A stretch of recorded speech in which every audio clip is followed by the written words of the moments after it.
Tonight, we journey back through the mists of time to discover something remarkable about our ancient ancestors. While we toss and turn in our climate-controlled bedrooms, wrapped in manufactured comfort, there existed a period in human history when sleep came more naturally, more deeply, and perhaps more restoringly than it does for many of us today. This is the story of how prehistoric humans mastered the art of sleeping through the harshest winters that nature could devise. Before we begin, where are you listening from, and what time is it there? Are you nestled under blankets in a heated room, or perhaps listening as darkness settles outside your window? Hold that thought, because the contrast between your modern comfort and the world we're about to explore will make this journey all the more fascinating. Picture, if you will, a winter 70,000 years ago. The glaciers have advanced, covering vast stretches of what will one day be Europe and Asia under sheets of ice miles thick. The climate is colder than anything most of us can truly imagine. Yet in caves scattered across this frozen landscape, human beings not only survive but sleep soundly through the long dark nights. How did they do it? The answer, as we'll discover, lies in a combination of environmental wisdom, biological adaptation, and communal practices that modern sleep science is only now beginning to fully appreciate. This is the myth of modern sleep.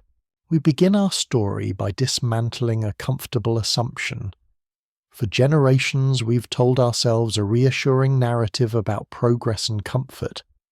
We imagine our prehistoric ancestors huddled miserably in dark caves, suffering through sleepless nights punctuated by the howls of predators and the chattering of their own teeth.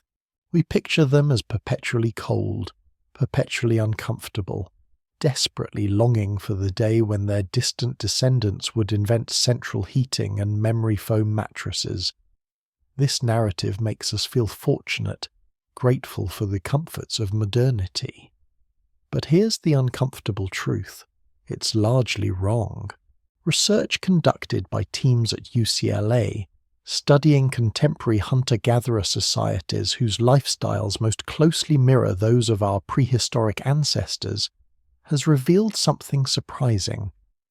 The Hadza of Tanzania, the San of Namibia, and the Simoni of Bolivia, all groups living without electricity, smartphones, or temperature-controlled environments, sleep differently than we do.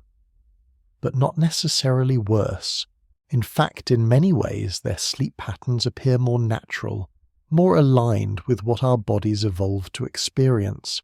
These modern hunter-gatherers average around 6.5 hours of sleep per night.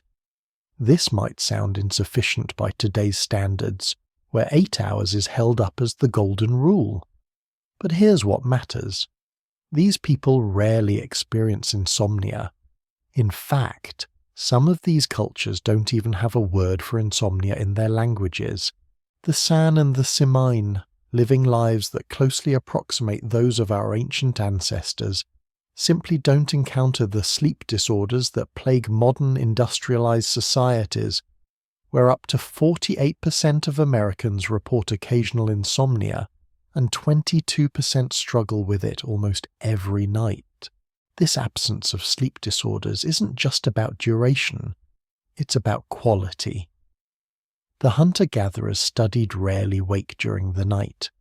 When they do sleep, they sleep deeply, restoratively, without the fragmented patterns that characterize modern sleep.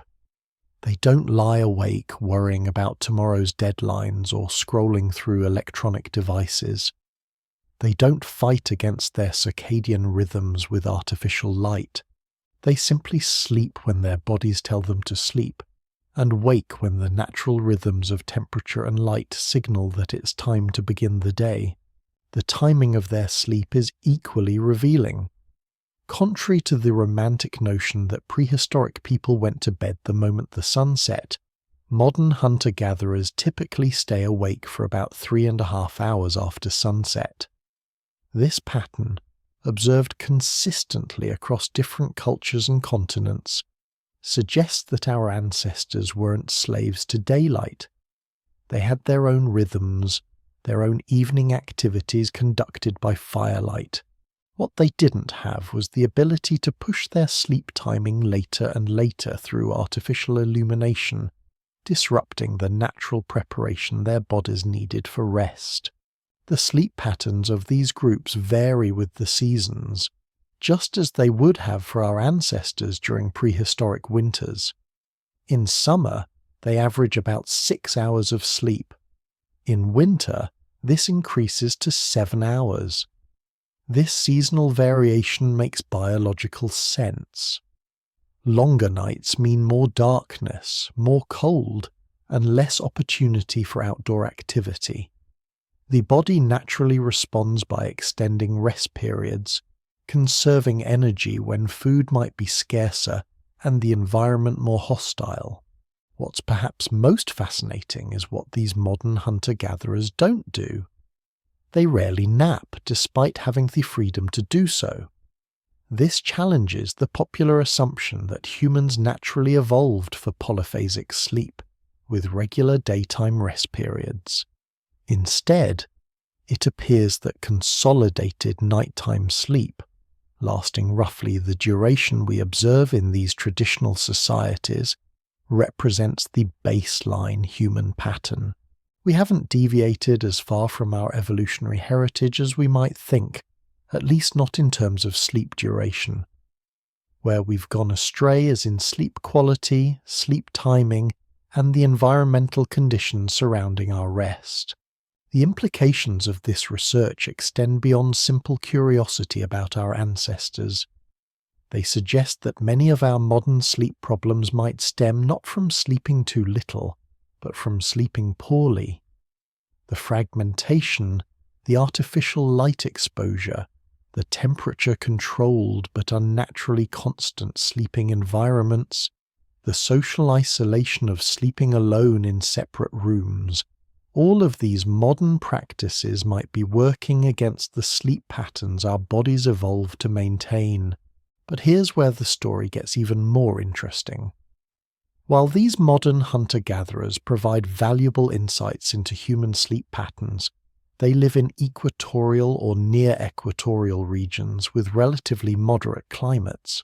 What about our ancestors who pushed into colder regions? What about those who faced genuine winter, with its freezing temperatures and shortened days? How did they sleep then?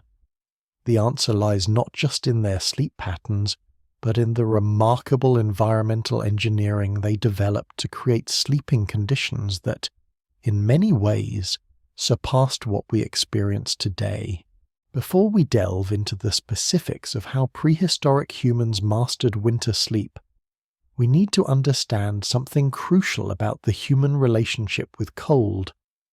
We are not polar bears or Arctic foxes, evolved over millions of years to thrive in freezing conditions. Humans are tropical animals. Our ancestors evolved in Africa, where temperatures rarely dropped to genuinely life-threatening levels. When some of these ancestors began migrating northward, pushing into Europe and Asia during periods when ice sheets advanced and retreated across vast territories, they were entering environments for which evolution had not specifically prepared them. Yet they didn't just survive. They thrived. They developed technologies, behaviors, and social structures that allowed them not merely to endure winter, but to rest comfortably through it. The key to understanding how they achieved this lies in recognizing that they worked with nature rather than against it.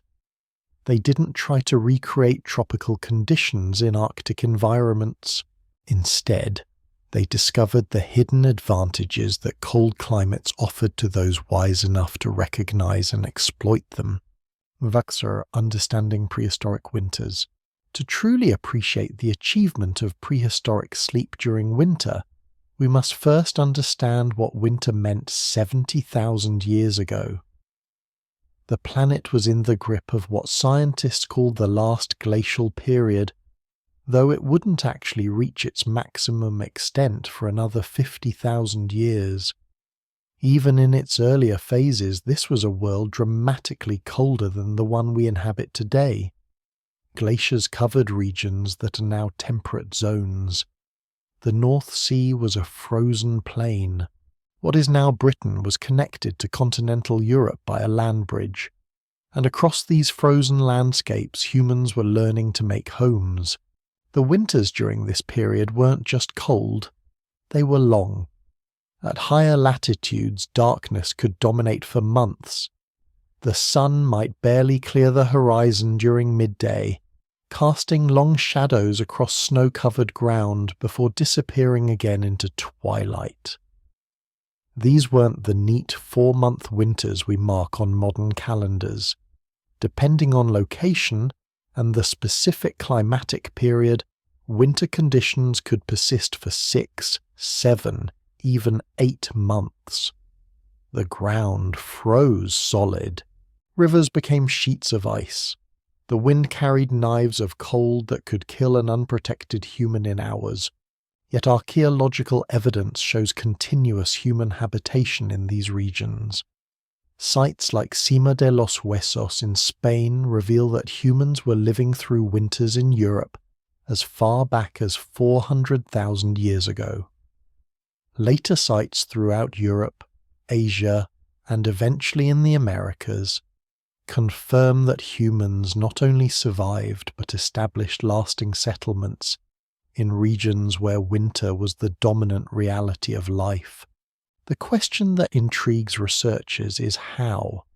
How did these people, with no modern technology, no electrical heating, no insulated buildings as we understand them, not just survive but actually rest and sleep through months of freezing conditions? The answer lies in a sophisticated understanding of shelter, temperature, and the human body's needs that we've only recently begun to rediscover and appreciate. One crucial factor was the nature of cold itself during prehistoric winters. Cold, in the context of human survival, is not a monolithic enemy. There's the immediate deadly cold of blizzard winds that can freeze exposed skin in minutes. There's the grinding, relentless cold that slowly saps body heat through inadequate insulation. And then there's stable cold, the kind that exists in protected spaces away from wind and moisture, where the temperature hovers consistently below freezing but doesn't fluctuate wildly. It's this last type of cold that our ancestors learned to manage most effectively. The physiology of sleep in cold conditions is fascinating. The human body actually sleeps best when the environmental temperature is slightly cool. Modern sleep research has confirmed what our ancestors apparently understood intuitively. As we prepare for sleep, our body temperature naturally drops. This cooling is part of the biological cascade that initiates rest. When we lie in an overly warm room, we fight against this natural process, often resulting in poor sleep quality, restless turning, and morning grogginess. The optimal sleeping temperature for modern humans in climate-controlled environments is generally cited as between 60 and 67 degrees Fahrenheit. But here's the fascinating part. Prehistoric humans in winter conditions weren't trying to create tropical warmth in their sleeping spaces. They were creating something more nuanced, a sheltered environment where temperature remained stable and cool but not dangerously cold, where the body could complete its natural cooling process without triggering the stress responses associated with genuine hypothermia. This distinction is crucial. The goal wasn't to recreate summer conditions in winter. It was to create sleeping conditions where cool temperatures aided rather than hindered rest, where the body's natural thermoregulation could function optimally, and where the social warmth of sleeping in groups complemented rather than worked against the environmental temperature. The seasonal nature of prehistoric winters also played into sleep patterns in ways that modern humans rarely experience. In our world of electric lighting and constant entertainment, we often maintain similar sleep schedules year-round, or at least try to. But our ancestors' sleep naturally expanded in winter. With less daylight available for activity, with colder temperatures that made extended outdoor work dangerous, and with the biological signals their bodies received from longer periods of darkness, winter sleep likely extended well beyond the 6 to 7 hours observed in modern hunter-gatherers during moderate seasons. Some researchers have even proposed that certain prehistoric populations might have engaged in something approaching hibernation during the harshest winter months. While this theory remains controversial and lacks definitive proof, evidence from bone analysis at sites like Cima de los Huesos in Spain suggests patterns of growth interruption that could be consistent with extended periods of reduced activity. Whether or not true hibernation occurred, it's clear that winter sleep patterns differed significantly from those of summer, with longer rest periods, more time spent in shelter, and a general slowing of activity levels that conserved energy when food was scarce and the environment hostile. The psychological aspect of prehistoric winter sleep deserves consideration as well. Modern humans often experience seasonal affective disorder, a condition tied to reduced sunlight exposure during winter months. We fight against the darkness with artificial light, trying to maintain summer activity levels year-round, and then wonder why we feel exhausted and depressed. Our ancestors didn't fight these seasonal rhythms, they accepted them. They used the long dark periods for rest, for storytelling, for tool-making by firelight, for the social bonding that made their communities strong enough to survive. They didn't pathologize the desire to sleep more in winter. They recognized it as a natural response to environmental conditions. This acceptance of natural rhythms extended to their understanding of temperature variation. They didn't expect their sleeping spaces to maintain a constant 72 degrees Fahrenheit throughout the day and night. They understood that temperature naturally drops during the night, especially in winter. Rather than fighting this drop, they worked with it, using it as a signal for sleep, and preparing their sleeping spaces to manage this nightly cooling in ways that enhanced rather than disrupted rest. The cave advantage, natural insulation. To understand how prehistoric humans achieved remarkable sleep during winter, we must first understand their primary shelter, caves. Modern popular culture has given us a distorted image of the prehistoric cave. We imagine dark, damp, uncomfortable spaces, barely better than sleeping in the open. We picture dripping water, cold stone, and the constant threat of predators wandering in through unprotected entrances. But this image bears little resemblance to the reality of how our ancestors actually used and modified cave spaces for optimal living and sleeping conditions. The first crucial fact about caves is one that might seem counterintuitive. Caves are thermally stable. This stability is not immediately obvious when you first enter a cave from the outside. On a summer day, a cave might feel uncomfortably cool. On a winter day, that same cave might feel surprisingly warm. This isn't because the cave temperature has changed. It's because the cave maintains a relatively constant temperature year-round, typically matching the average annual temperature of the region above it. This thermal stability exists because of the enormous thermal mass of the Earth surrounding a cave. Rock is an excellent thermal capacitor. It absorbs heat slowly and releases it slowly. The several feet or dozens of feet of rock surrounding a cave entrance effectively insulate the interior from rapid temperature changes. On the surface, temperature might swing from freezing at night to moderate during the day, or plunge during a blizzard and then rise during a thaw. Inside a cave, properly positioned away from the immediate entrance, temperature remains remarkably constant. For prehistoric humans seeking winter shelter, this stability was transformative. It meant that once you were inside a well-chosen cave, you no longer had to contend with the worst extremes of winter weather. You weren't experiencing the deadly wind chill that could freeze exposed flesh in minutes. You weren't dealing with precipitation that could soak through clothing and create dangerous hypothermia conditions. You were in an environment where temperature was cool but stable, typically somewhere between 40 and 55 degrees Fahrenheit, depending on the specific cave and regional climate. Now 40 to 50 degrees might not sound warm. To a modern person stepping into such an environment from a heated house, it would feel uncomfortably cold. But remember the context. Outside, winter temperatures during glacial periods might regularly drop to well below 0 Fahrenheit, with wind chill pushing the danger even further. 45 degrees, while cool, is above the temperature at which hypothermia becomes an immediate threat for a properly dressed human at rest. More importantly, it's a temperature at which the human body, when properly insulated with clothing and bedding, can maintain comfortable warmth through metabolic heat production alone. The geometry of caves played a crucial role in their effectiveness as winter shelters. Not all caves are created equal.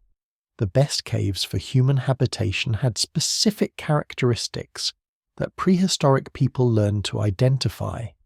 They had relatively small entrances relative to their interior volume.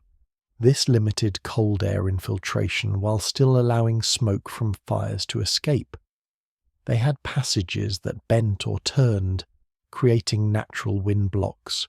Cold air, being denser than warm air, would settle in these passages rather than penetrating to the depths where people slept.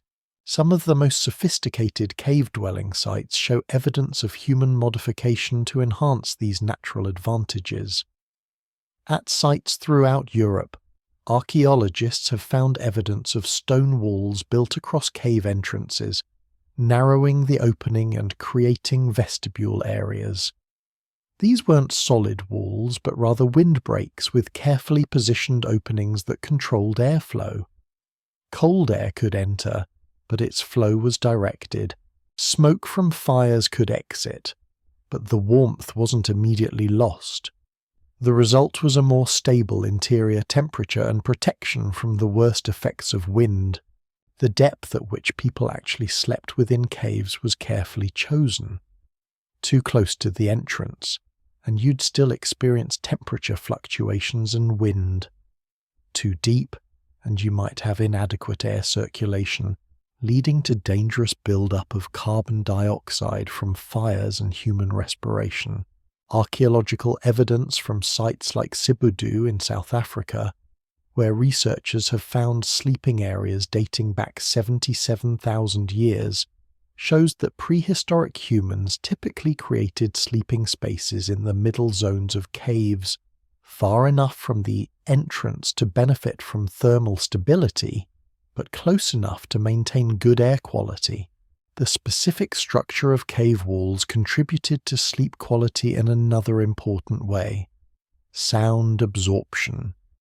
The rough, irregular surfaces of cave interiors naturally dampen sound. This meant that the howling wind outside, the sounds of nocturnal predators, even the movements of other community members were all muffled. This acoustic dampening, combined with the visual darkness of the cave interior away from fires, created an environment naturally conducive to deep, uninterrupted sleep. Humidity within caves also played a role in sleep comfort, though in ways that might not be immediately obvious. Caves naturally maintain relatively high humidity levels, typically around 70 to 90%. This might sound uncomfortable, but remember that extremely dry air, like what many modern heated homes maintain in winter, can actually disrupt sleep through respiratory irritation and dehydration. The moderate humidity of caves meant that breathing passages stayed comfortable throughout the night, reducing one source of sleep disruption. The thermal properties of cave floors were particularly important for sleeping arrangements. Stone conducts heat away from the body rapidly, making it a poor sleeping surface by itself. But prehistoric humans never slept directly on bare stone. Archaeological evidence from sites around the world shows that they created sophisticated bedding systems that addressed this problem effectively. At Sibudu in South Africa, researchers found compressed layers of sedges, rushes and grasses arranged on cave floors, creating mattresses that insulated sleepers from the cold stone while providing cushioning. These sleeping mats weren't just thrown down haphazardly. The plant materials were carefully selected. Many included species with natural insect-repelling properties. Some research suggests that Cryptocarya woodii, whose crushed leaves emit compounds that deter mosquitoes and other pests, was deliberately included in bedding materials. This shows sophisticated knowledge of plant properties and their applications to improving sleep quality. The layering of these mats was equally thoughtful. Multiple layers of compressed plant material created dead air spaces, which are among the most effective insulators known. This principle, rediscovered by modern insulation manufacturers, was clearly understood by prehistoric bedding engineers. The result was a sleeping surface that felt comfortable, stayed relatively warm, and prevented the direct conductive heat loss that would occur from sleeping on bare stone. Perhaps most remarkably, these sleeping areas were maintained with what appears to be sophisticated hygiene practices. Evidence from multiple sites shows that bedding was regularly burned, likely to eliminate pests and refresh sleeping spaces. Starting around 73,000 years ago at Sibudu, the pattern becomes clear. Periodic burning of old bedding, followed by laying down fresh plant materials. This wasn't just about cleanliness. Fresh plant materials retained their insulating properties better than compressed, worn materials. By regularly refreshing their bedding, prehistoric humans maintained optimal sleeping conditions throughout winter. The microclimatic variations within a single cave could be substantial, and evidence suggests that prehistoric humans understood and exploited these variations. The area near a fire would be warmer, but might be too bright or smoke-affected for comfortable sleep. Areas in side chambers or alcoves might be darker and quieter, better suited for sleeping. The air near the ceiling would be warmer than air near the floor. By understanding these gradients and variations, prehistoric communities could arrange sleeping spaces to suit different needs and preferences. For families with children, elders, or pregnant women who might need more warmth, sleeping spaces could be positioned in naturally warmer zones, or closer to maintained fires. Younger, healthier adults might sleep in cooler areas, their robust metabolisms more than sufficient to maintain warmth. This spatial organization of sleeping areas within caves represents a form of climate engineering that worked with, rather than against, natural thermal properties. The role of cave depth in temperature stability cannot be overstated. While the entrance area of a cave might experience some temperature fluctuation as outside air mixes with interior air, areas beyond about 30 feet from the entrance achieve remarkable stability. At these depths, the massive thermal inertia of the surrounding rock dominates, even during the coldest night of winter, when exterior temperatures might plunge to dangerous levels. The interior of a properly used cave might only drop a few degrees from its baseline temperature. This stability meant that prehistoric humans sleeping in these spaces didn't experience the thermal shock that modern humans often encounter. Today, we might sleep in a room that's warm when we go to bed, but becomes much colder toward morning as heating systems cycle off. This temperature drop can trigger awakening or at least lighter sleep stages. In a cave, temperature remained essentially constant throughout the night. Once your body adjusted to the baseline temperature, and you were properly insulated with bedding and communal body heat, you could maintain that stable thermal environment through the entire sleep period. The psychological impact of this stable environment shouldn't be underestimated. There's a reason why humans find caves naturally appealing as shelter. The enclosed space, the stable temperature, the acoustic dampening, all of these create a womb-like environment that signals safety to our ancestral brains. Modern humans often recreate these conditions unconsciously, seeking small, enclosed sleeping spaces, using white noise machines to mask environmental sounds, and maintaining stable bedroom temperatures. We're essentially trying to recreate the cave environment in which our ancestors slept so successfully. Fire, the ancient central heating. No discussion of prehistoric winter sleep would be complete without examining fire, perhaps the single most important technological advancement in human history. Fire transformed human life in countless ways, but its role in enabling comfortable sleep during winter months was absolutely crucial. Yet the way prehistoric humans used fire for nighttime warmth was far more sophisticated than simply keeping a blaze burning all night. Understanding their fire management strategies reveals a level of environmental engineering that modern people rarely appreciate. The earliest confirmed evidence of controlled fire use by hominins dates back at least 400,000 years, though some researchers argue for even earlier dates. By the time anatomically modern humans were pushing into colder climates during the last glacial period, fire management was a highly developed skill passed down through generations. But prehistoric fire use for sleeping comfort involved solving several challenges that aren't immediately obvious. The first challenge was fuel efficiency. Unlike modern humans who can simply turn up a thermostat, prehistoric people had to gather every piece of wood they burned. In winter, this was no small task. Good firewood had to be collected during warmer months and stored, or dead wood had to be gathered during short winter days when snow depth and cold might make the work dangerous. Burning too much wood too quickly could deplete fuel supplies before winter ended, potentially spelling disaster for an entire community. Therefore, fire management had to be strategic rather than wasteful. The second challenge was air quality. Burning wood in an enclosed space produces smoke and carbon dioxide. Too much smoke, and the sleeping environment becomes unbreathable. Too much carbon dioxide buildup, and occupants could suffocate in their sleep.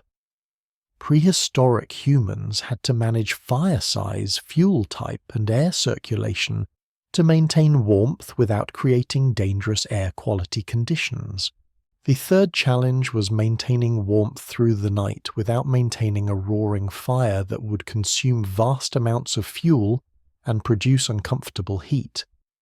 This is where prehistoric fire management became truly sophisticated. Evidence from archaeological sites suggests that prehistoric humans didn't rely on active flames to stay warm through the night. Instead, they used a combination of thermal mass heating and carefully managed coals. The principle is elegant in its simplicity. During the active hours before sleep, fires were built up to significant size. These fires served multiple purposes, providing light for evening activities, warmth for comfort, heat for cooking, and crucially heating the stone that surrounded the fire. Stone, as we've noted, has enormous thermal capacity. A fire burning for several hours could heat nearby rocks to temperatures that would radiate warmth for many hours afterward, long after the flames had died down. Archaeological evidence shows that prehistoric hearths were often deliberately constructed with or surrounded by stones. These weren't just to contain the fire, they were thermal batteries. As the stones heated during the evening, they absorbed vast amounts of thermal energy. As the fire died down through the night, the stones would slowly release this stored heat, warming the air around them. Sleeping near these warmed stones meant benefiting from hours of gentle, radiant heat without maintaining an active fire. The selection of stones for hearths wasn't random. Different rock types have different thermal properties. Some stones crack or explode when heated rapidly. Others absorb and retain heat poorly. Prehistoric people learned through generations of experience which stones worked best for hearths. They typically chose dense, fine-grained rocks that could be heated slowly to high temperatures and would radiate that warmth steadily through the night. The management of coals played an equally important role. A fire that has burned down to coal still contains enormous amounts of energy, but releases it slowly rather than in the intense burst of active flames. By allowing fires to burn down to coal beds before sleep, and then carefully banking these coals, covering them with ash to slow their burning further, prehistoric fire managers could ensure that some heat continued through the night, without the danger and fuel consumption of active flames. This banking of coals served another crucial purpose: fire starting in the morning. Starting fire from scratch, even for people skilled in fire-making techniques, was time-consuming and not certain of success, especially in cold, damp winter conditions. By banking coals properly, fire could be kept alive in a dormant state through the night. Come morning, uncovering these coals, adding tinder, and blowing gently could restart active fire within minutes, providing warmth and cooking heat without the effort and uncertainty of generating new fire. The positioning of sleeping areas relative to fires was carefully calibrated. Too close, and the heat would be uncomfortably intense, preventing sleep. Too far, and the warmth wouldn't reach effectively. Archaeological evidence from multiple sites shows that sleeping areas were typically positioned at specific distances from hearths, distances that would receive gentle radiant heat without direct exposure to flames. This positioning often put sleeping spaces at about 10 to 15 feet from the hearth, far enough for comfort but close enough to benefit from warmth. The type of wood burned also mattered for nighttime comfort. Different woods burn at different rates and produce different amounts of heat. Some woods, like pine, burn hot and fast, ideal for rapidly heating a space but less suitable for maintaining steady warmth through the night. Others, like oak or hickory, burn slower and more steadily, producing long-lasting coals perfect for overnight warmth. Prehistoric people clearly understood these properties and selected fuel accordingly. Some evidence suggests that in certain regions and periods bone was also used as fuel. Burning bones of large mammals could supplement or replace wood in areas where trees were scarce. Bone burns slowly and at a lower temperature than wood but produces lasting heat. For overnight warmth, especially in treeless environments, bone fuel may have been preferred precisely because of its long-burning properties. The social aspects of fire management shouldn't be overlooked. Maintaining fires through the night in winter wasn't typically an individual responsibility. Evidence from studies of modern hunter-gatherer societies suggests that different individuals in a community naturally have different chronotypes, different preferences for when they sleep and wake. Some people are natural night owls, others early birds. In a prehistoric community, these variations meant that usually, at least one person was awake at any given time through the night. This natural variation served a practical purpose: fire watching. Even a carefully banked fire needed occasional attention to ensure it didn't go out completely, or, conversely, that it didn't flare up dangerously. The person awake during any given part of the night could monitor the fire, add small amounts of fuel if needed, and ensure the sleeping space remained at an appropriate temperature. This wasn't formalized guard duty so much as a natural consequence of human chronotype diversity, but it served the community's sleeping needs effectively. The light from fires also played a role in sleep, though not in the way we might expect. Modern research has shown that exposure to bright light, especially blue spectrum light, in the evening can disrupt sleep onset by suppressing melatonin production. Fire produces almost exclusively red spectrum light, which has minimal impact on melatonin. Moreover, as a fire burns down to coals through the evening, the light level naturally diminishes, providing a gradual transition to darkness that aligns with the body's preparation for sleep. This is the opposite of modern behavior, where people often expose themselves to bright artificial light right up until the moment they attempt to sleep. The warmth from fires also aided sleep onset through a mechanism that modern sleep research has only recently clarified. As mentioned earlier, the body's core temperature naturally drops as we prepare for sleep.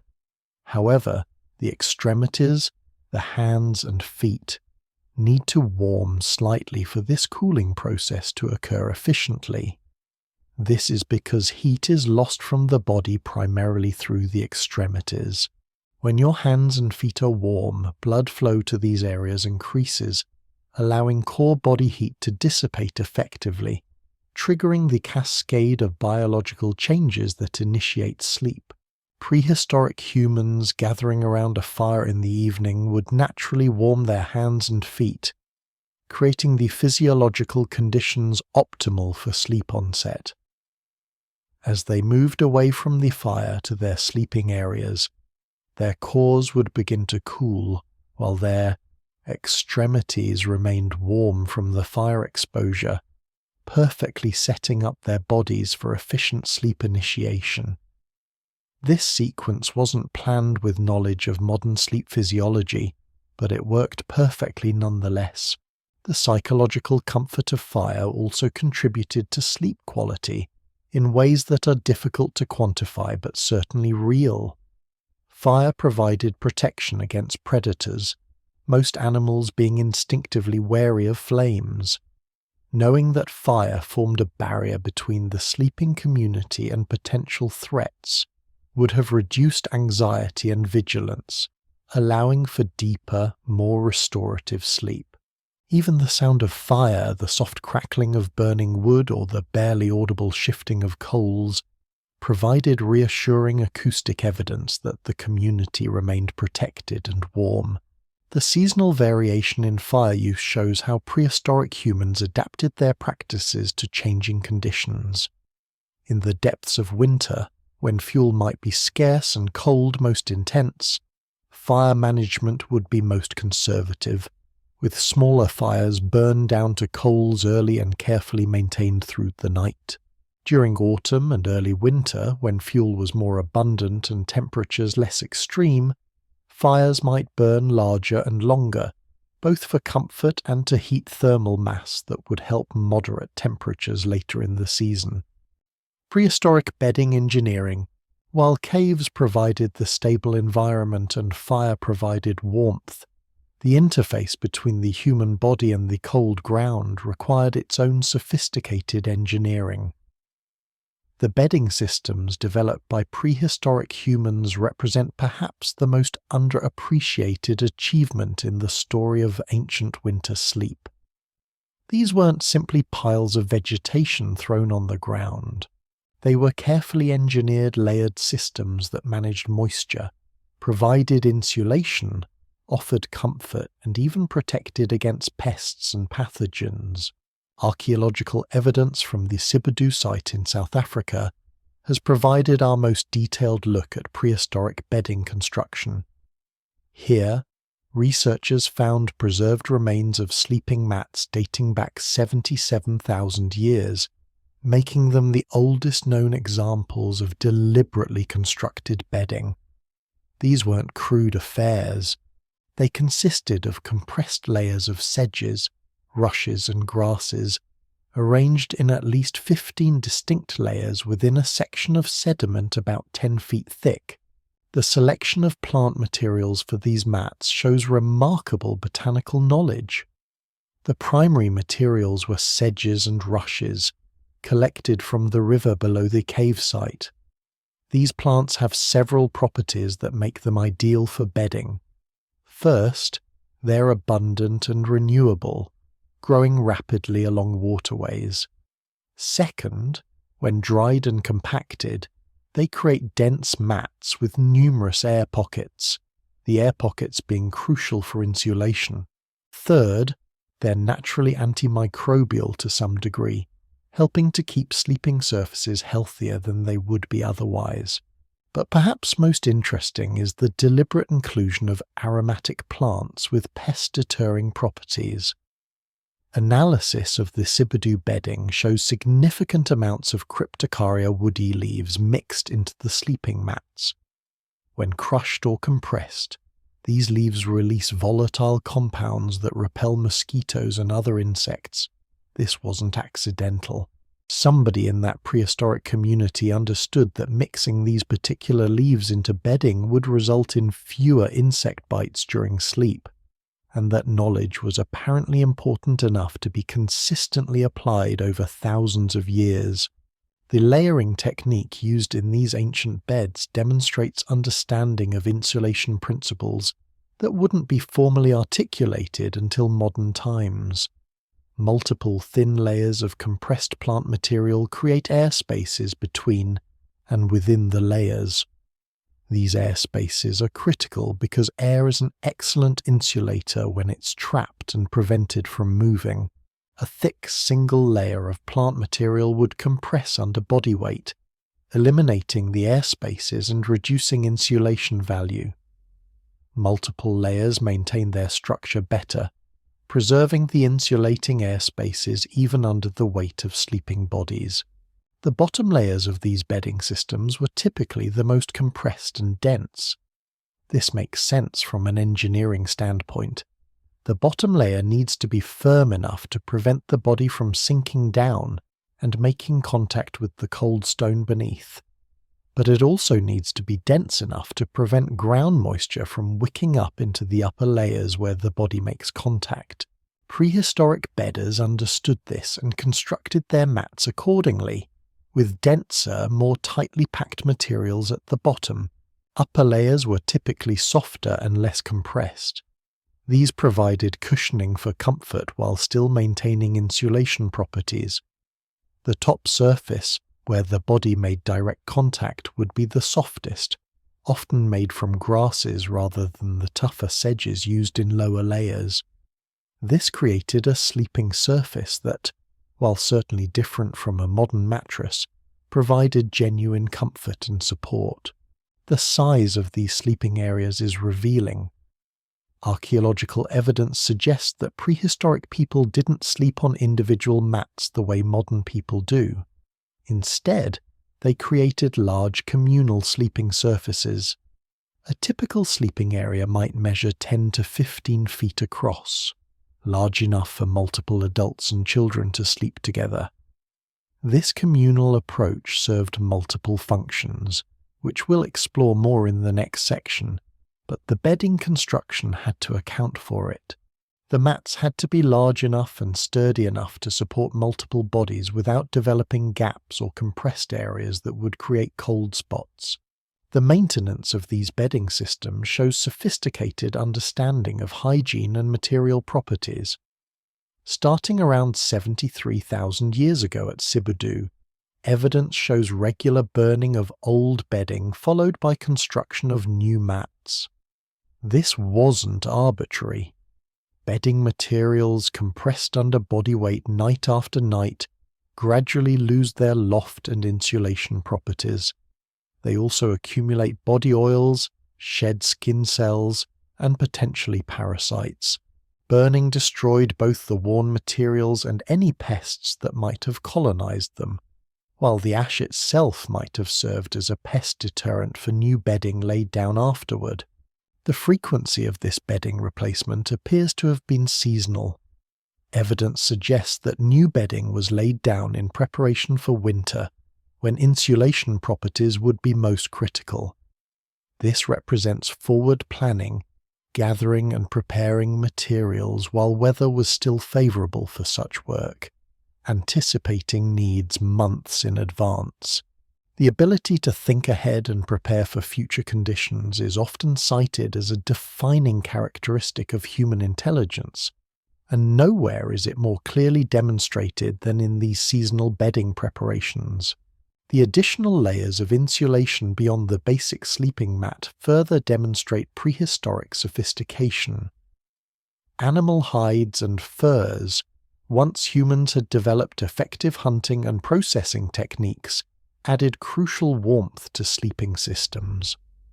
A fur blanket provides insulation in multiple ways. The hide itself blocks wind and moisture. The fur traps air, creating dead air space around the body. And the natural oils still present in well-processed hides have some water-repelling properties, helping to manage the moisture that bodies naturally produce during sleep. The layering of furs for sleeping showed the same sophistication as the layering of plant materials. A typical sleeping setup might involve a lower layer of plant-based matting for structure and ground insulation, a layer of hide or fur that sleepers would lie upon, providing both cushioning and insulation from below, and additional hides or furs that could be pulled over the body for warmth from above. This created a microenvironment around the sleeping body where temperature could be several degrees warmer than the ambient cave temperature. Different furs had different properties, and prehistoric people clearly understood these differences. The dense undercoat of animals like bears provided exceptional insulation. The sleek fur of deer or similar animals might be less warm but more comfortable against bare skin. Some furs were particularly good at repelling moisture, important for managing the water vapor that human bodies produce during sleep. The selection and arrangement of furs in sleeping systems wasn't random, but represented accumulated knowledge about animal properties and human comfort needs. The preparation of hides and furs for bedding use was itself a significant undertaking. Raw hides, untreated, would quickly rot and become useless. They had to be carefully scraped to remove fat and tissue, then processed with brain tanning, smoke treatment, or other techniques to preserve them and keep them supple. This processing was labor-intensive work, often done by women during warmer months when outdoor work was feasible. The preparation of adequate furs for winter sleeping was a significant seasonal task that required planning and sustained effort. Some evidence suggests that different sleeping areas within a cave might have been prepared with different levels of elaboration depending on the sleeper's needs. Areas where elders or infants slept might receive extra layers of insulation, while sleeping spaces for robust young adults might be more basic. This differential treatment shows both social awareness and practical understanding that different body types have different thermal needs. The moisture management properties of prehistoric bedding systems deserve particular attention. Human bodies produce significant moisture during sleep through respiration and perspiration. In a poorly designed bedding system, this moisture could condense, creating damp, sleeping surfaces that would both feel uncomfortable and increase heat loss through conduction. The layered construction of prehistoric beds managed this moisture effectively. The air spaces between layers allowed moisture vapor to move away from the body without condensing. The natural moisture-wicking properties of certain plant materials helped move moisture away from the sleeping surface, and the regular replacement of bedding prevented the accumulation of moisture in materials over time. The development of more sophisticated bedding, moving from simple plant materials to complex systems incorporating furs and possibly textile-like woven materials in later periods, represents technological progress driven by the fundamental human need for comfortable sleep. The archaeological record shows clear trends toward more elaborate bedding systems over time, suggesting that improving sleep quality was a consistent priority for prehistoric communities.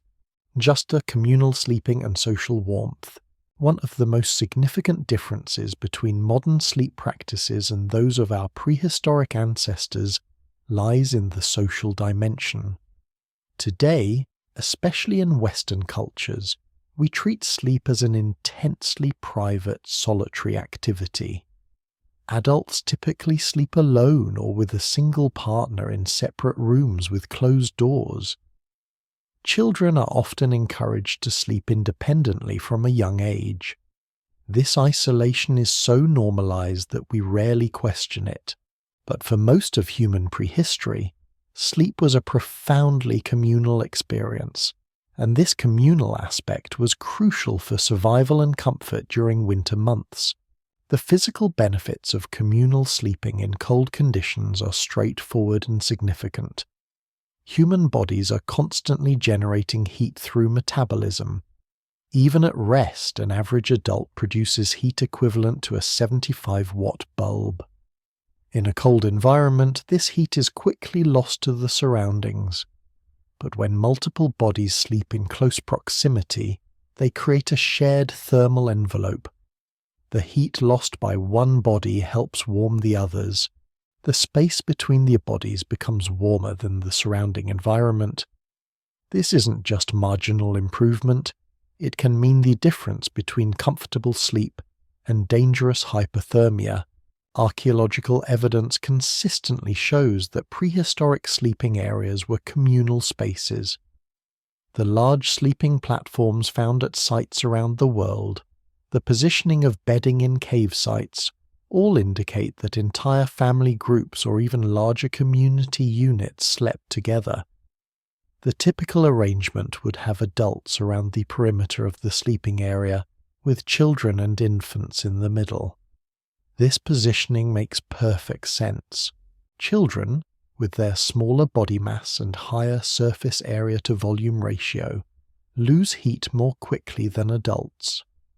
Placing them in the middle of the sleeping group surrounded by adult bodies maximizes their warmth, while allowing the more thermally resilient adults to occupy the cooler edge positions. The heat retention from communal sleeping is remarkably effective. Studies of modern cold weather survival situations have documented that groups of people sleeping together can maintain comfortable warmth at ambient temperatures, where individuals would suffer dangerous heat loss. A group of 5 adults sleeping together might collectively generate heat equivalent to a 375-watt space heater, all contained within the relatively small volume of their shared sleeping space. With appropriate bedding and some protection from wind, this shared heat can maintain comfortable sleeping temperatures even when the surrounding air is quite cold. But the benefits of communal sleeping extended far beyond simple thermal efficiency.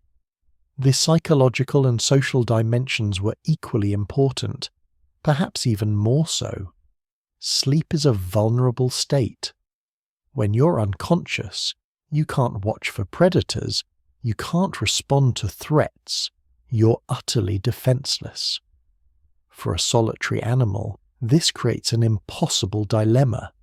Sleep is necessary, but sleeping is dangerous. Humans solved this dilemma through social sleeping arrangements. When a group sleeps together, security improves dramatically. The likelihood that all members of a group would be in the deep sleep stages simultaneously is quite low. Human chronotype diversity, the natural variation in when different individuals feel sleepy and alert, ensures that at any given time, at least one or two members of a sleeping group are likely to be in lighter sleep stages or even briefly awake. These naturally wakeful individuals could detect threats, monitor fires, and generally maintain vigilance while others slept deeply. This distributed vigilance had important implications for sleep quality. When you know that others are sharing the watch, you can allow yourself to sink into deeper sleep stages. Modern research on sleep in hunter-gatherer societies has found that even though someone is likely awake at any given time, individuals within the group still get solid, consolidated sleep. They're not staying half awake on guard. They're sleeping deeply, trusting that the social safety net of communal sleeping will alert them if genuine danger arises. The acoustic properties of communal sleeping also contributed to better sleep. A lone sleeper might be startled awake by every small sound, the brain interpreting any noise as a potential threat. But within a group, the sounds of other people breathing, shifting, occasionally snoring, create an acoustic backdrop that the brain learns to tune out. Strange sounds that might indicate danger stand out more clearly against this familiar baseline of human-generated noise. The result is that communal sleepers can maintain deeper sleep while actually maintaining better threat detection. The emotional and social benefits of communal sleeping shouldn't be minimized. For children, sleeping near parents and other family members provides security that reduces anxiety and promotes deeper, more restorative sleep. For adults, the physical closeness of communal sleeping reinforces social bonds that are crucial for community cohesion and cooperation. The regular, intimate contact of sleeping together created and maintained relationships that made communities function effectively during waking hours. Modern research on loneliness and sleep has found that socially isolated individuals experience more fragmented, lower-quality sleep than those who are socially connected. This effect appears to be quite deep and primal. Evolutionary psychologists suggest that the association between social isolation and poor sleep might be an adaptation.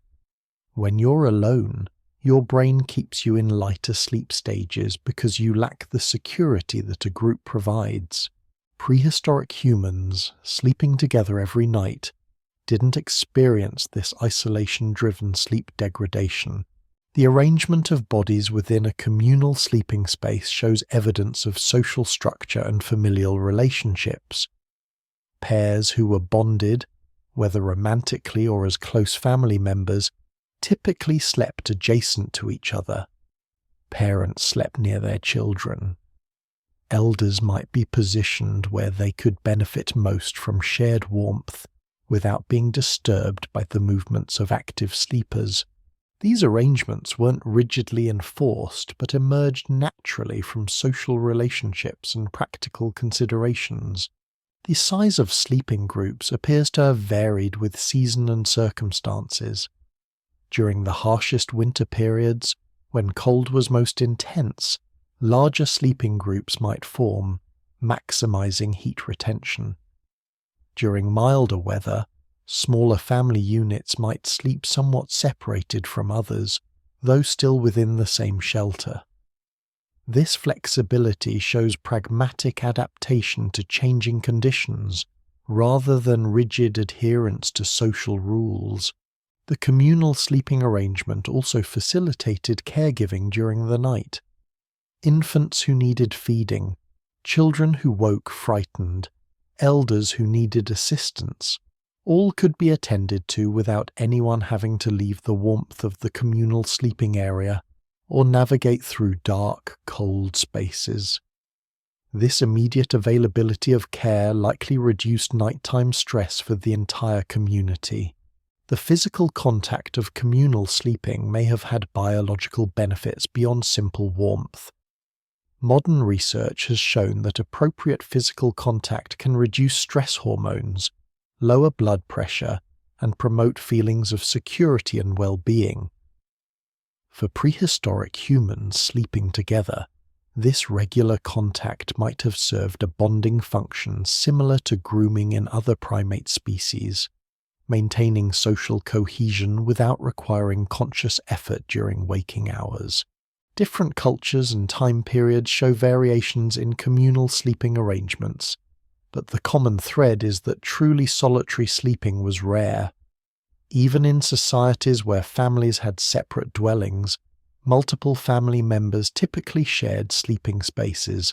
The modern Western practice of each family member, sometimes even each child, having their own separate sleeping room would have been incomprehensible to our prehistoric ancestors, not just because of the practical difficulties of heating multiple spaces, but because it would have seemed socially bizarre. The transition away from communal sleeping in modern industrialized societies is relatively recent, occurring primarily in the last century or two. This shift has been enabled by reliable heating technology that makes individual temperature regulation possible, by social changes that prioritize individual privacy, and by economic prosperity that makes large houses with multiple bedrooms affordable. But the rapidity of this change means that our biology hasn't adapted. We're still wired for communal sleeping in many ways, which may help explain why many people find comfort in sleeping with pets, why children often resist sleeping alone, and why solitary sleepers often report poorer sleep quality. Body adaptations and sleep patterns. The human body's response to cold during sleep involves sophisticated physiological processes that our prehistoric ancestors' bodies had refined through generations of adaptation. While we often think of biological adaptation as occurring over many thousands of years, the human body also shows remarkable plasticity. The ability to adapt within an individual's lifetime to consistent environmental challenges. Prehistoric humans living through long winters would have experienced both types of adaptation, and understanding these helps explain how they could sleep comfortably in conditions that would leave a modern human miserably cold.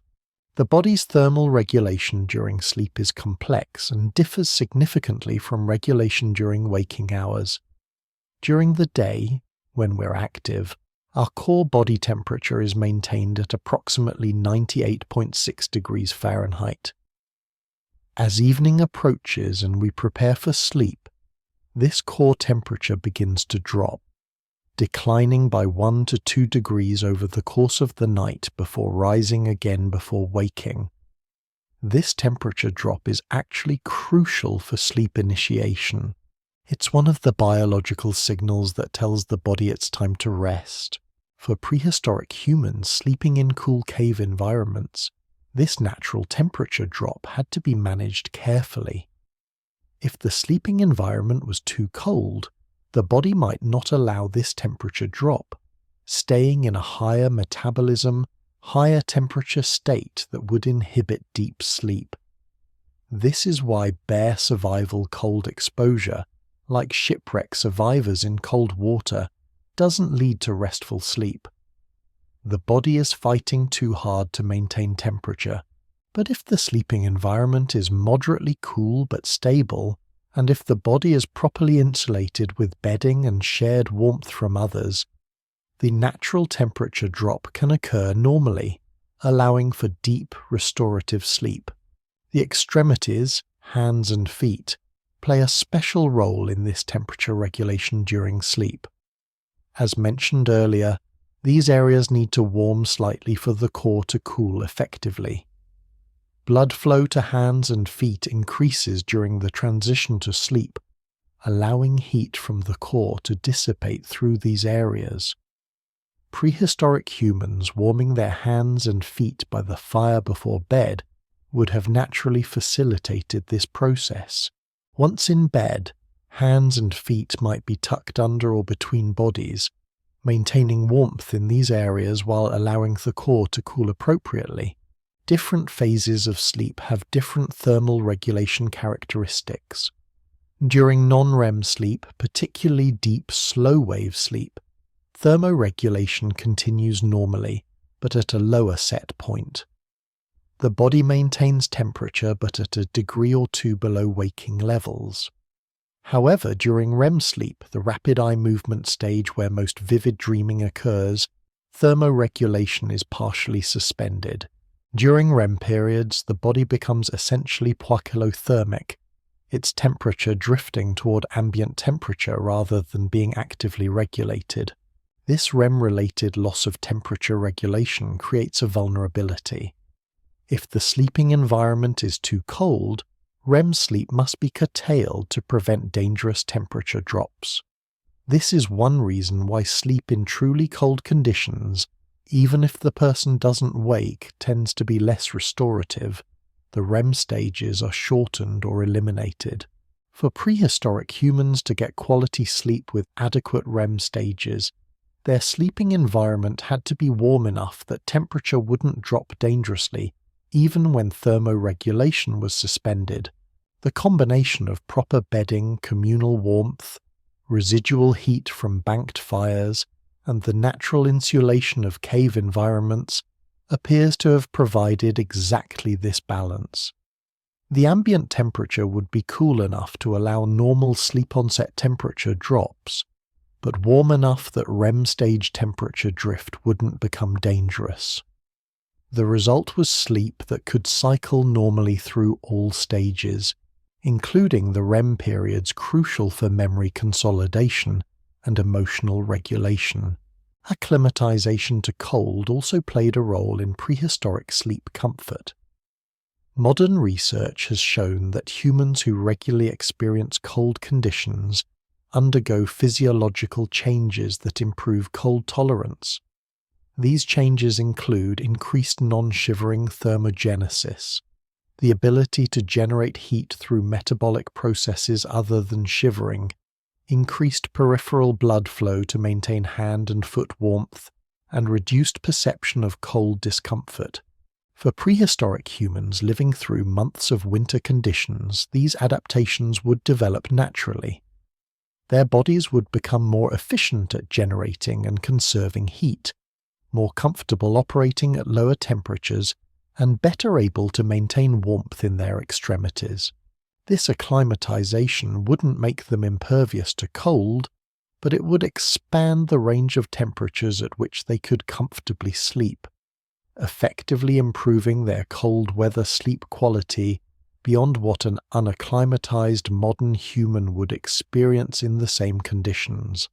The role of brown adipose tissue, or brown fat, in cold adaptation deserves mention.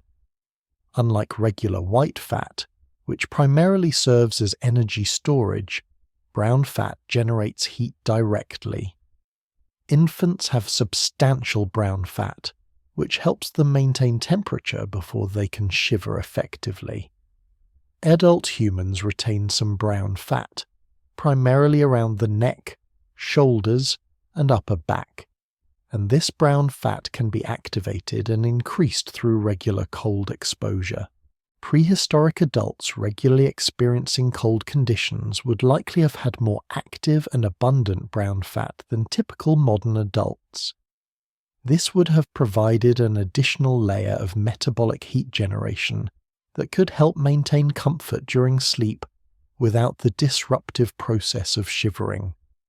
The heat generated by active brown fat doesn't disturb sleep the way shivering does, making it an ideal adaptation for maintaining nighttime warmth. Sleep duration and timing also showed adaptations to winter conditions. As noted earlier, modern hunter-gatherers sleep longer in winter than in summer, typically about an hour more per night. This pattern likely extends back to prehistoric times. Longer winter sleep served multiple functions. It conserved energy when food might be scarce. It kept people sheltered during the coldest, darkest hours when outdoor activity would be dangerous, and it aligned with the extended darkness of winter nights at higher latitudes. The timing of sleep also shifted seasonally. Modern hunter-gatherers typically go to sleep about 3 to 3.5 hours after sunset regardless of season. But sunset times vary dramatically with latitude and season. In summer at high latitudes, this might mean staying awake until 11 p.m. or later. In winter at the same latitudes, 3 hours after sunset might be only 6 or 7 p.m.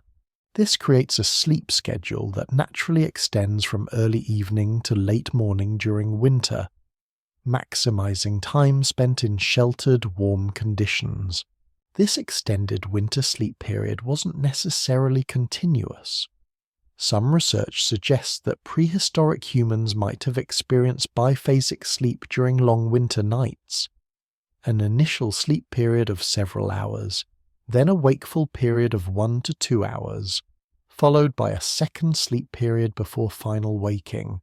This pattern, sometimes called segmented sleep or first and second sleep, appears in historical records from medieval Europe and has been observed in laboratory studies where people are kept in darkness for 14 hours per night.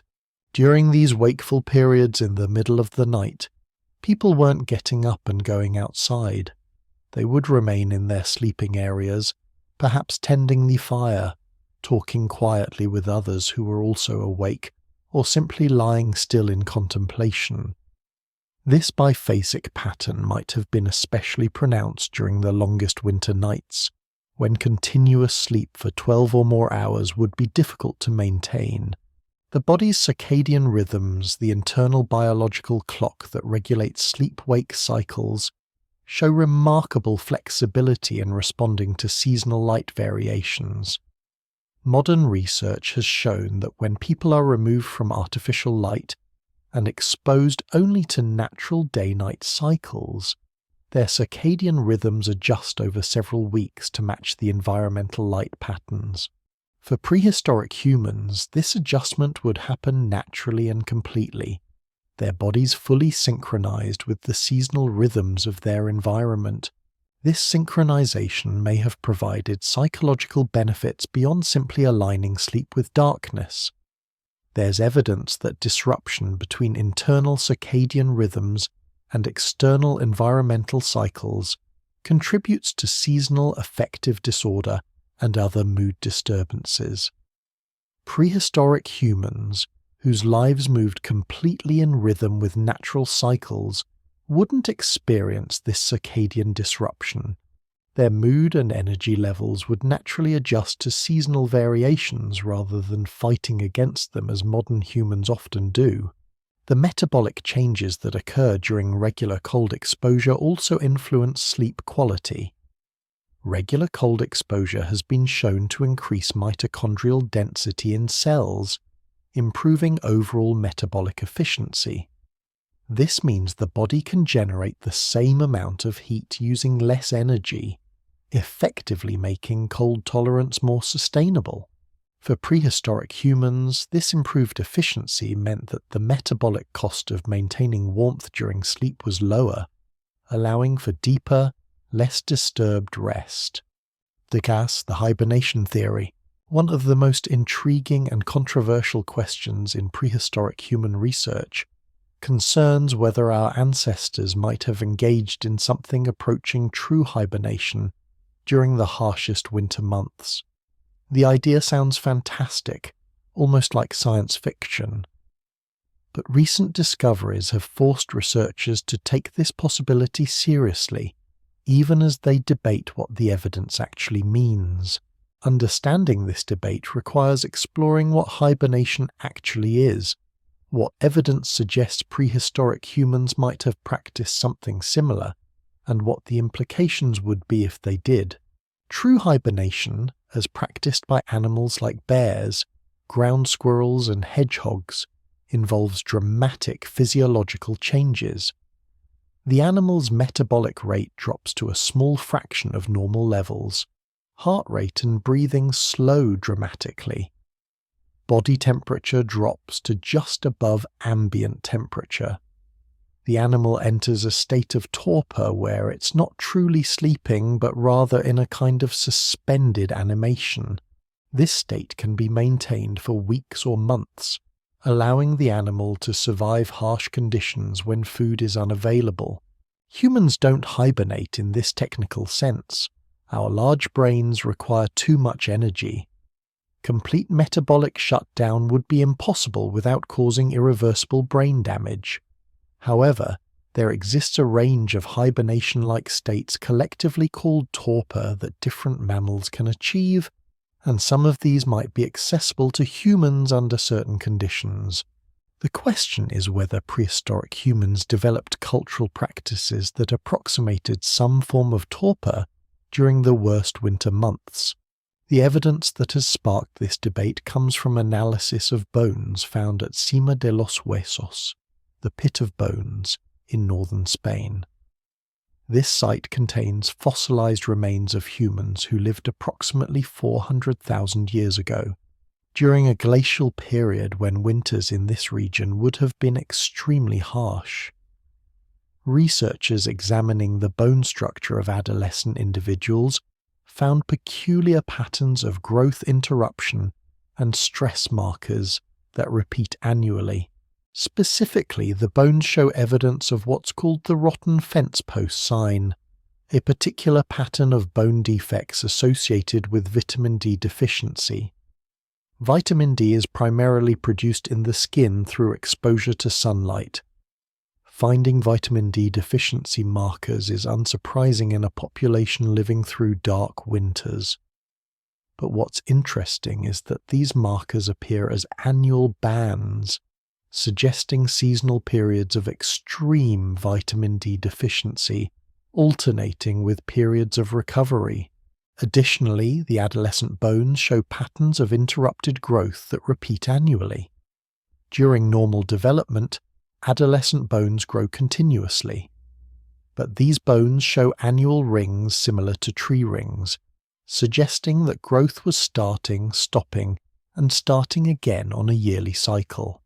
The researchers proposing the hibernation hypothesis suggest that this could indicate periods of several months each year when these individuals were in a metabolic state so reduced that normal growth processes essentially paused. The hibernation proponents argue that these patterns make sense in the context of the environment these people faced. During glacial winters in Spain 400,000 years ago, food would have been desperately scarce for months at a time. The energy cost of maintaining normal activity levels would have been enormous. If some form of torpor could reduce metabolic demands, it might have been the difference between community survival and starvation. However, many researchers remain skeptical of the hibernation interpretation. They point out that the bone pathologies could have alternative explanations. Seasonal malnutrition without hibernation could produce similar patterns of growth interruption. The vitamin D deficiency could simply reflect winter darkness without requiring torpor. The absence of evidence for hibernation in more recent prehistoric humans, whose remains are better preserved and more thoroughly studied, argues against it being a common human adaptation. Some researchers suggest a middle ground. Rather than true hibernation or torpor, prehistoric humans during the harshest periods might have practiced what could be called psychological or cultural hibernation. This would involve drastically reducing activity levels during the worst months, staying in shelter as much as possible, moving minimally to conserve energy, eating only as much as necessary to survive, and sleeping extended periods not because of biological torpor, but simply as the most energy-efficient way to pass time when other activities weren't feasible or safe. Historical records provide some support for this cultural hibernation concept. Reports from visitors to rural Russia in the 19th and early 20th centuries describe peasants who, during the worst winter months, essentially slept continuously. They would wake once a day to eat a small meal and tend to fires, then return to sleep. This wasn't biological hibernation, but rather an energy conservation strategy in conditions where food was scarce. fuel limited and outdoor work impossible. Multiple families might share a single heated room, sleeping together for warmth, emerging from this semi-dormant state only when spring made normal activity feasible again. Similar practices were reported in other cold climates with limited food resources.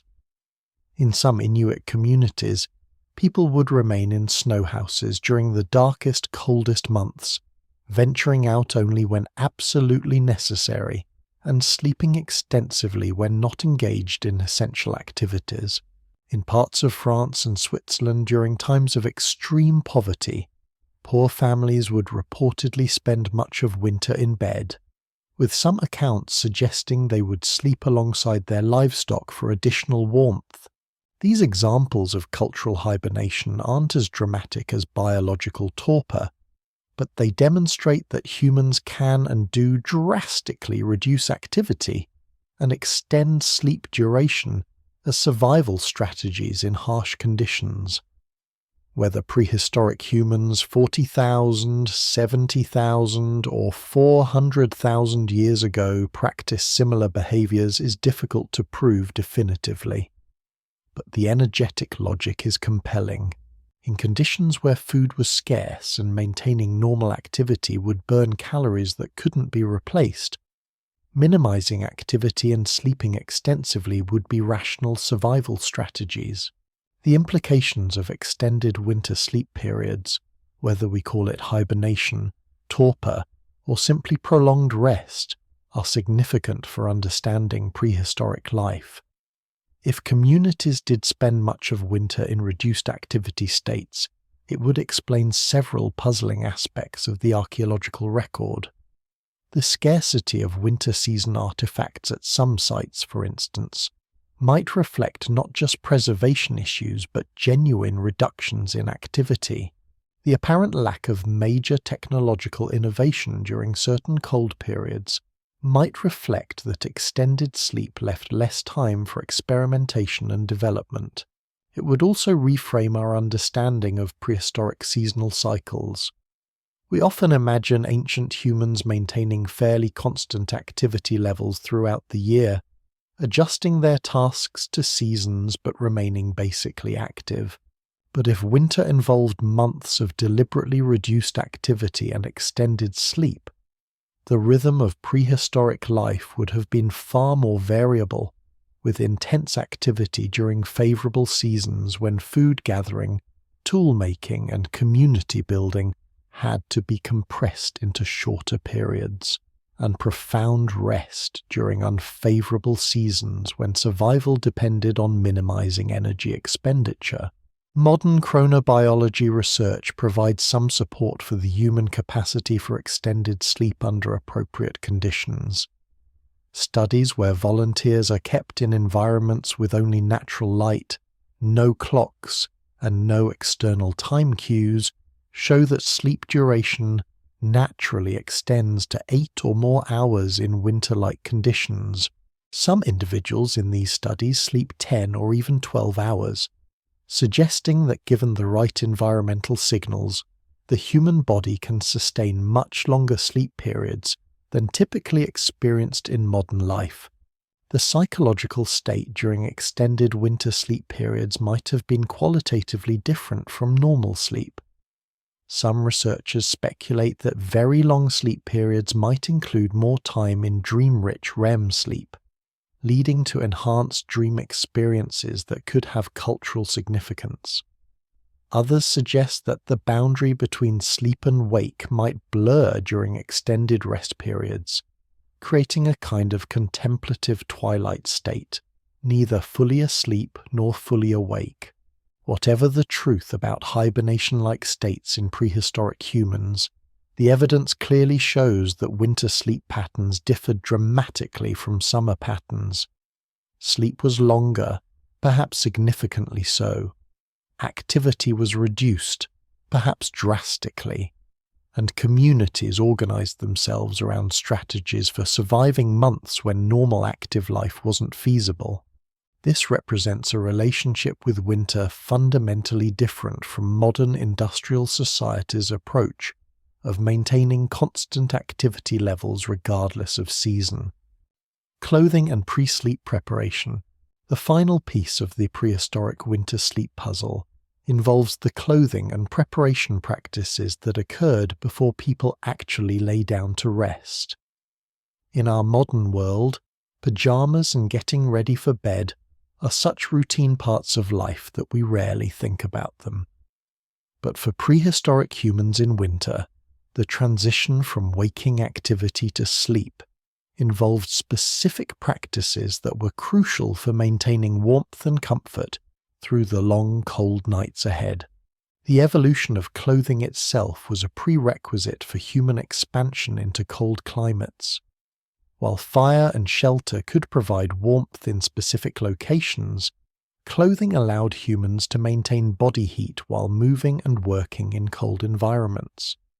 The development of fitted, layered clothing represents one of the most important technological advances in human history, enabling the colonization of climates where naked humans would quickly perish.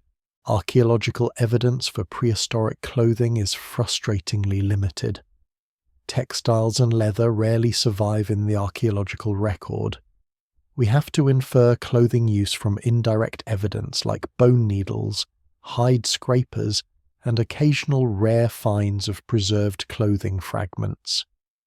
The famous Otzi, the Copper Age mummy found in the Alps, dates to only about 5,000 years ago, but provides vivid evidence of sophisticated cold-weather clothing. His outfit included layered garments made from different animals, chosen for specific properties, each garment carefully constructed for maximum warmth and functionality. The clothing of earlier prehistoric humans would have been simpler than Otzi's outfit, but based on the same principles. Animal hides and furs provided insulation. Multiple layers trapped air, creating insulating dead space. Garments were fitted closely enough to hold warmth but loosely enough to allow movement. By the time humans were regularly living through harsh winters, they had undoubtedly developed sophisticated clothing systems that allowed them to venture out in cold conditions and return to sleep with adequate warmth. The interesting question is what happened to this clothing at night? Modern humans typically remove day clothes and don specialized sleepwear, but for prehistoric humans, the clothing they wore might have served double duty as sleepwear. The furs and hides they wore during the day would have retained body heat, would have been softened and shaped by wear, and would have needed to be kept close to the body to prevent them from freezing stiff overnight in an unheated cave. However, there's reason to think that prehistoric people made some adjustments to clothing for sleep. Heavily soiled outer garments might have been removed before entering sleeping areas, both for cleanliness and to prevent introducing moisture or dirt that could reduce the insulating properties of bedding. Garments worn close to the skin during active periods, when the body produces significant sweat, might need to be dried or aired before sleep to prevent dangerous moisture accumulation overnight. The preparation of clothing for sleep was likely a communal evening activity. Around the fire, before moving to sleeping areas, people would check their garments for damage, make repairs if necessary, dry any damp items, and generally ensure that clothing would provide adequate warmth through the night. For children too young to manage this themselves, adults would check and adjust their clothing, ensuring adequate coverage and warmth. Footwear deserves special mention. Modern research on cold weather survival emphasizes that cold feet can prevent sleep and, if severe enough, lead to dangerous frostbite. Prehistoric humans would have learned this through harsh experience. Their footwear, likely consisting of wrapped or sewn animal hides, would need to be dried by the fire each evening. Wet footwear loses its insulating value and can actually increase heat loss through evaporative cooling. Ensuring dry feet before sleep would have been a critical part of evening preparations. The layering strategy for sleep differed from that for active wear. During activity, the body generates significant heat, and excessive clothing can lead to overheating and sweating. But during sleep, with reduced metabolic rate, more insulation is needed. Prehistoric sleepers might have added additional layers before bed, wrapping themselves in furs that would be too warm for daytime wear but perfect for nighttime rest. The transition zone between the active area around the fire and the sleeping area would have been where these adjustments occurred. Archaeological evidence from some cave sites shows distinct spatial organization, with hearth areas, work areas, and sleeping areas arranged in relation to each other. The area between hearth and sleeping space might have served as a preparation zone where people warmed themselves one final time, checked and adjusted clothing, and made the psychological transition from waking to sleeping states. The practice of warming the body thoroughly before bed served multiple functions. As discussed earlier, warm extremities facilitate the core temperature drop that triggers sleep onset. But additionally, going to bed thoroughly warmed meant starting the night with a heat reserve that would carry through several hours before the body's heat generation needed to fully maintain temperature. This was especially important if fire was being allowed to burn down to coals overnight. The body heat accumulated during the final warming period would bridge the gap until radiant heat from cooling stones and shared warmth from other sleepers took over as primary heat sources. Children required particular attention during evening preparations. Their smaller bodies lose heat more rapidly than adults, and they might not yet have developed the skills to recognize and communicate when they're becoming dangerously cold. Evening routines would include checking children's clothing, ensuring they had adequate layers, verifying that no gaps existed where cold air could penetrate, and positioning them in the communal sleeping area where they would benefit maximally from adults' body heat. The psychological preparation for sleep was probably as important as the physical preparation. Evening activities around the fire, storytelling, tool maintenance, social interaction, all of these would have served to transition the mind from active daytime mode to the more relaxed state conducive to sleep. The gradual reduction of light as fires burned lower would signal the approaching sleep period, allowing the body's melatonin production to increase naturally without the disruption that modern, artificial lighting causes.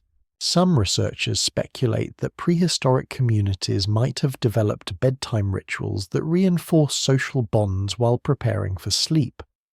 These might have included specific songs, stories, or practices that signaled the transition to sleep time. For children particularly, consistent bedtime routines would have provided security and helped regulate sleep patterns. While we can't know the details of these practices, the universality of bedtime rituals across human cultures suggests deep roots that might extend to prehistoric times. The management of personal hygiene before sleep also likely occurred, though the specifics are difficult to determine from archaeological evidence. Removing heavily soiled outer garments before entering sleeping areas has already been mentioned. Additional practices might have included using handfuls of snow or cold water for basic washing of face and hands, brushing off loose dirt and debris from clothing, and generally trying to enter the sleeping space as clean as conditions allowed. These practices would have been motivated not just by comfort, but by practical concerns about maintaining the cleanliness of bedding materials that couldn't be easily cleaned and were difficult to replace. The final moments before sleep, after all preparations were complete and people had settled into sleeping areas, might have included a check of the fire, ensuring it was properly banked to last through the night without creating safety hazards. The last person to be wakeful might have made a final adjustment to the fire, a last check that children were properly covered, a confirmation that all community members were settled and safe, then sleep would come, not as the anxious, delayed process it often is for modern insomnia sufferers, but naturally and easily, as the body recognized all the environmental signals that indicated it was safe and appropriate to rest. Modern lessons from ancient sleep. As we near the end of our journey through the remarkable sleep practices of prehistoric humans, it's worth considering what lessons their experiences might hold for modern sleepers. We live in an age of unprecedented sleep disruption. Despite our technological marvels, despite climate-controlled bedrooms and carefully engineered mattresses, despite sleep medications and sleep-tracking devices, many of us sleep poorly. The contrast with prehistoric sleep patterns, where insomnia was so rare that some cultures lacked words for it, demands explanation and suggests that we might learn from our ancestors' practices. The first lesson concerns temperature. Modern sleep science has confirmed that cooler sleeping environments promote better sleep quality, yet many people keep their bedrooms too warm, whether because they've been taught that warmth equals comfort, or simply because they lack fine control over their heating systems. The optimal sleeping temperature is generally cited as 60 to 67 degrees Fahrenheit, remarkably similar to the stable temperatures prehistoric humans would have experienced in their cave shelters. Our bodies evolved to sleep best in cool, stable conditions, not in the fluctuating temperatures of rooms that become overly warm through the evening and then cool as heating systems cycle off toward morning. The second lesson involves light exposure. Prehistoric humans' evening activities were conducted by firelight, which produces primarily red and orange wavelengths that don't suppress melatonin production.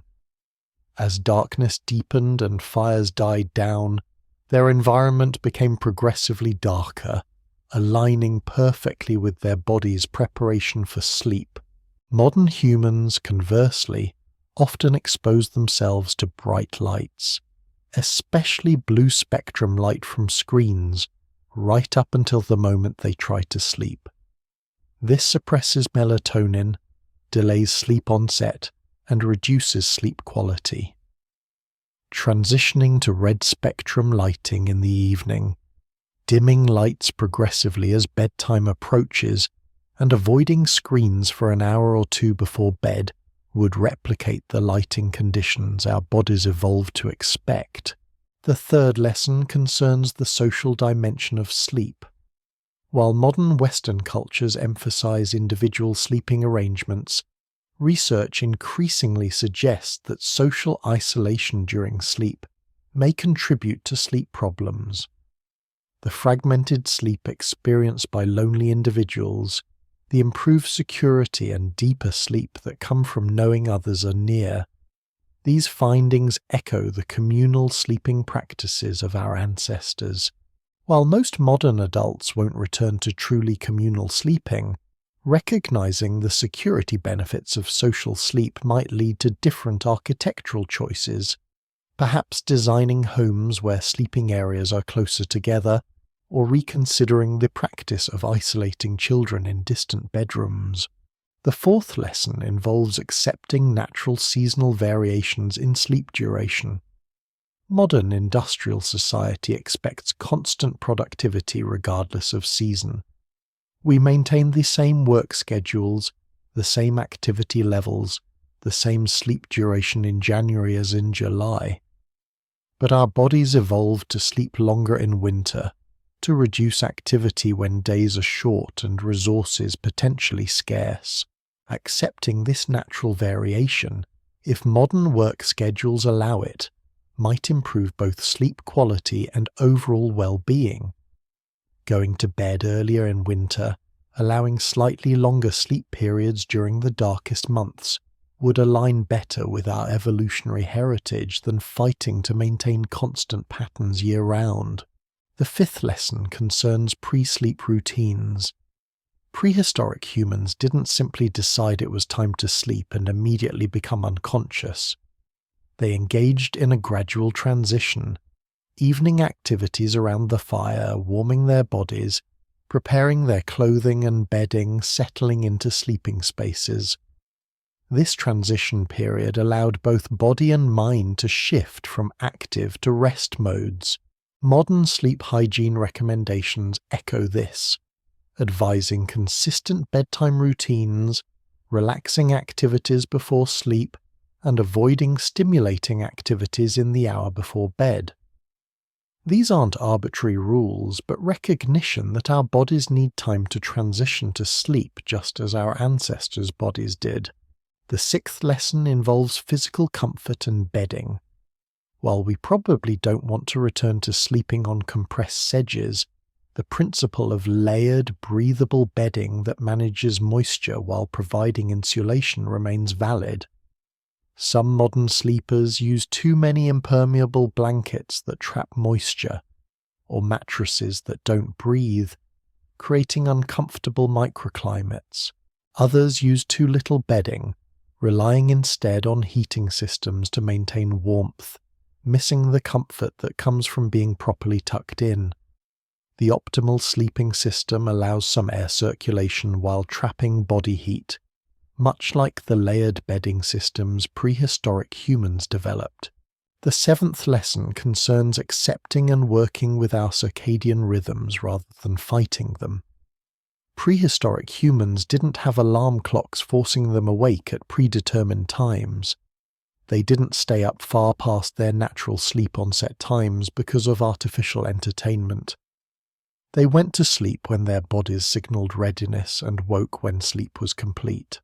Modern life rarely allows this level of flexibility, but where it does, allowing natural sleep-wake rhythms to emerge might improve both sleep quality and daytime functioning.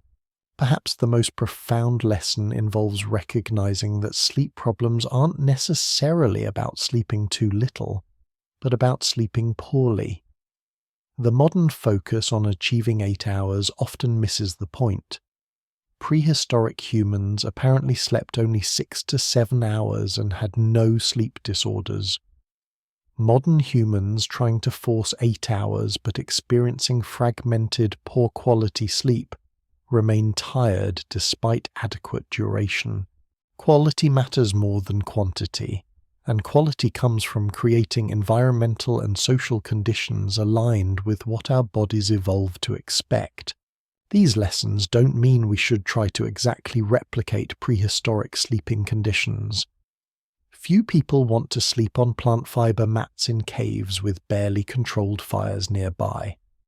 Modern technology provides genuine benefits: reliable heating, comfortable mattresses, protection from the elements far superior to anything prehistoric people enjoyed. But these technologies work best when applied in ways that align with rather than work against our evolved sleep requirements. The irony is that our best technology is actually moving us back toward conditions somewhat similar to those experienced by prehistoric sleepers. Modern sleep researchers recommend cool, dark sleeping spaces with gradual light transitions, much like cave conditions. They recommend consistent routines and social security, echoing prehistoric communal practices.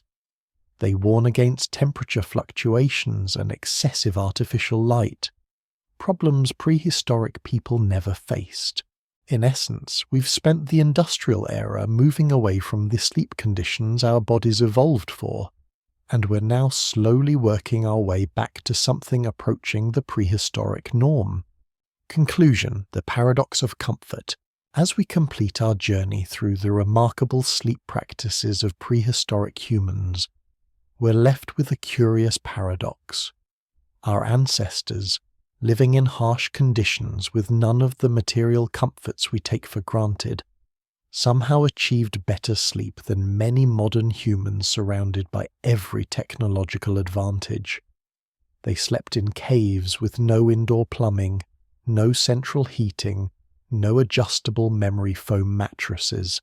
They faced genuine threats from predators, from starvation, from cold that could kill. Yet they slept soundly through long winter nights, rarely experiencing the insomnia that plagues modern industrial societies. This paradox resolves when we understand that comfortable sleep doesn't require maximum comfort in the conventional sense. It requires alignment between environmental conditions and our evolved expectations. It requires security, both physical and social. It requires appropriate temperature, adequate but not excessive warmth. It requires darkness when we need it, and gradual transitions between light and dark. It requires acceptance of natural rhythms, rather than constant fighting against them. Prehistoric humans achieved these conditions not through technological sophistication, but through deep understanding of and adaptation to their environment. They worked with nature rather than trying to dominate it. They used caves' natural thermal stability, rather than trying to recreate tropical heat in Arctic conditions. They shared warmth and security through communal sleeping rather than isolating in individual spaces. They accepted seasonal variations in sleep duration rather than maintaining constant patterns year-round. They prepared their sleeping spaces and themselves carefully, recognizing that quality rest required deliberate attention and couldn't be taken for granted. The story of prehistoric winter sleep is ultimately a story of human adaptability and wisdom. Our ancestors faced challenges far greater than any most modern humans will encounter. They survived and even thrived, not by complaining about their circumstances, but by learning to manage them effectively. They discovered that winter's cold, when properly managed, could actually enhance rather than degrade sleep quality. They found that the cave's darkness, seemingly oppressive, provided perfect conditions for deep rest. They realized that sharing warmth and security with others created conditions for better sleep than isolation ever could. As you drift towards sleep tonight, perhaps in a heated bedroom far removed from any cave, consider for a moment the long chain of ancestors whose successful sleep through countless winters made your existence possible. Each one found ways to rest despite conditions we would consider harsh. Each one passed down, whether through genes or culture, knowledge about how to sleep well. That wisdom still resides in your body, in the temperature preferences that guide your thermostat settings, in the security you feel when sleeping near loved ones, in the way your body responds to darkness and prepares for rest. The cave sleepers are gone, but their legacy remains. Every time you appreciate a cool bedroom, every time you dim the lights before bed, every time you settle under covers that provide warmth without excess heat, your echoing practices refined over hundreds of thousands of years. You're part of an unbroken chain of sleepers stretching back to the depths of the last ice age and beyond. And perhaps, knowing this connection to your ancestors, you can let go of modern anxieties about sleep and allow yourself to rest as they did. Simply, naturally, completely. Sleep well, knowing that you carry within you the wisdom of countless generations who mastered the art of sleeping through the coldest, darkest nights. Their success is your inheritance. Use it well. May your sleep be as deep as a cave sleeper's, as warm as a banked fire, and as peaceful as a winter night when the wind has finally stilled and all the world rests beneath snow. Good night.